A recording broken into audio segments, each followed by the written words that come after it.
DCP Player free. Get it now from digital.net.au. Thanks very much, Barry. Deeply appreciated. And next up, we have yet another expert in this. And John, you can start to work your way up here and find the slide clicker. John Kellogg is our next speaker. He's a Senior Director of Corporate Strategy and Development at DTS. He focuses on new, advanced audio performance and standards for ecosystems ranging from cinema all the way to consumer. He currently is leading the DTS Multidimensional Audio Initiative, that's MDA, an open object-based audio platform for cinema and professional audio. Prior to joining DTS, John was the Executive Director of Corporate Strategy for SRS Labs, which he joined in 2011 to be part of the team developing MDA in the first place, which is a new spatial rendering technique for audio. After some years in the music industry, John joined Dolby Laboratories back in 1988, played a number of important roles, first as Director of Marketing for Dolby's licensing group, and later as Technological Strategist and Liaison with the film and music industry. In that regard, John was integral in development and evangelism for early surround sound formats for the home theater, long in this industry. Please welcome John Kellogg. And all that. Good morning, and thanks for coming out so early.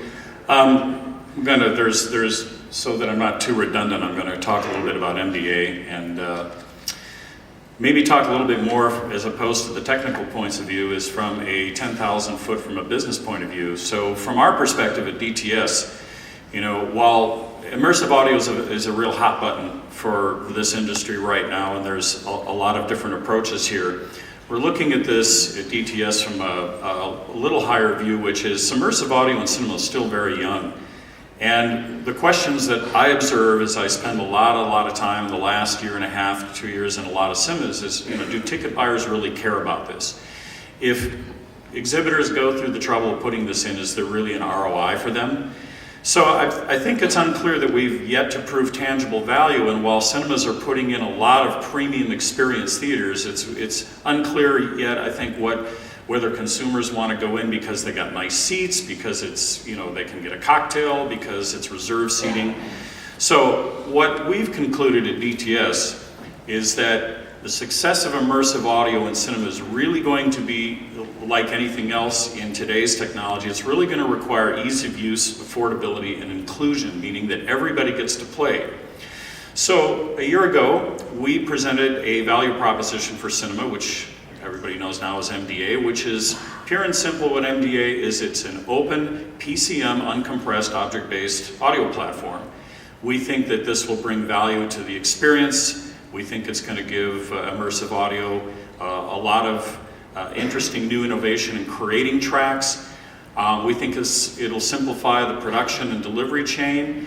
And probably what we think is the most important part is the interoperability, that it's adaptable to any mix and any mix or playback environment with any speaker configuration. So the main things to take away with the benefits of MDA is that it's interoperable, it's flexible, it's affordable, and it's scalable.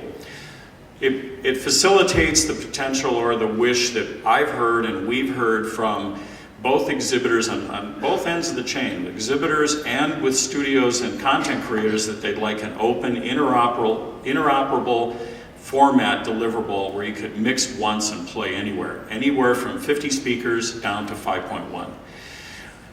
MDA, because it's an open, object-based PCM format, also allows exhibitors to create brand differentiation, which is increasingly popular in cinemas now, and yet maintain consistency of playback in all of their rooms.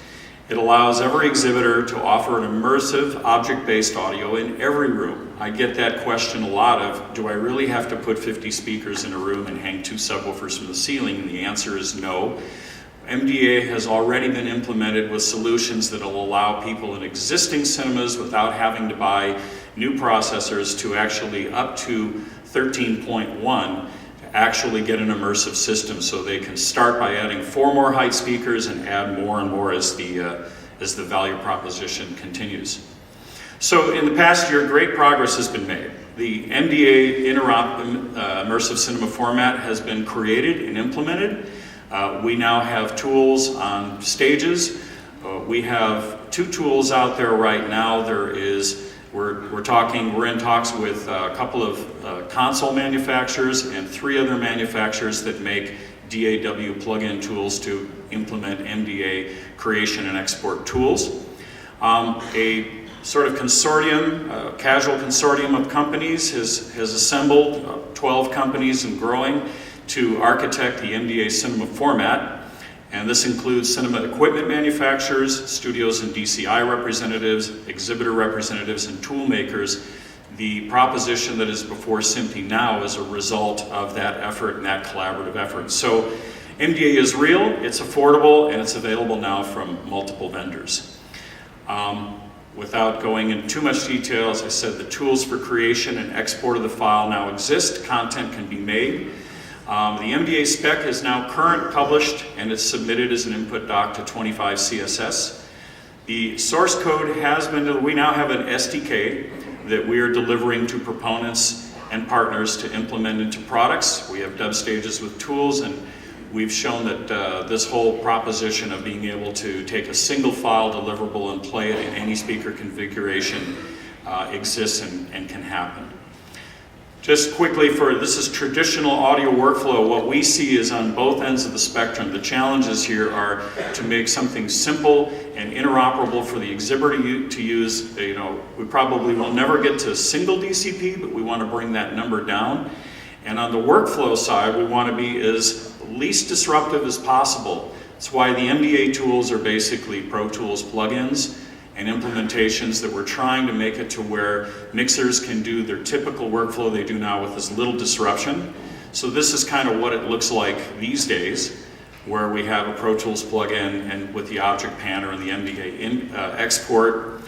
That MDA file then can be, there's some pre-processing that's done to it to make it applicable to a DCP, and we can now make a DCP. We are working with all the commercial DCP tool makers to make it real simple to make an MDA DCP file. MDA is, as we've said, it works, it's agnostic to the number of speakers or where they are. Each, in an MDA mix room or an MDA cinema, every room has its own individual unique configuration file that's easily made. The MDA system and renderer just simply needs to know how many speakers are there and where are they, and it will map to any of those in any location with excellent preservation of artistic intent.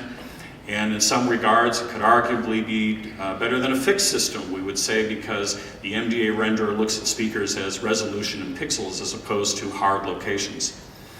This is just an example. This is a popular graphic. This is an example when we recently mixed some demonstration material in shows with MDA in a dub stage where it was this configuration, essentially a 35, or actually it was a 28.1, so that's a little different. In an AMC theater that we equipped, we mapped it up and it plays with excellent results in, we'll call 48.1. We can take speakers away and it maps, it doesn't matter how many speakers are there, we can add or subtract speakers all the way down to we've had very, very good results with something I call an economy class where you have a standard 7.1 with 4 more height speakers added. So the conclusion is, our goal with DTS, with MDA, this is really about selling an experience and creating something for exhibitors that will bring people into movie theaters and get an experience they cannot get at home. We see that exhibitors need differentiation of brand and the ability to create their own versions and flavors of this. We think that's great as long as there's an interoperable file that everybody can use. Every cinema in a room is different.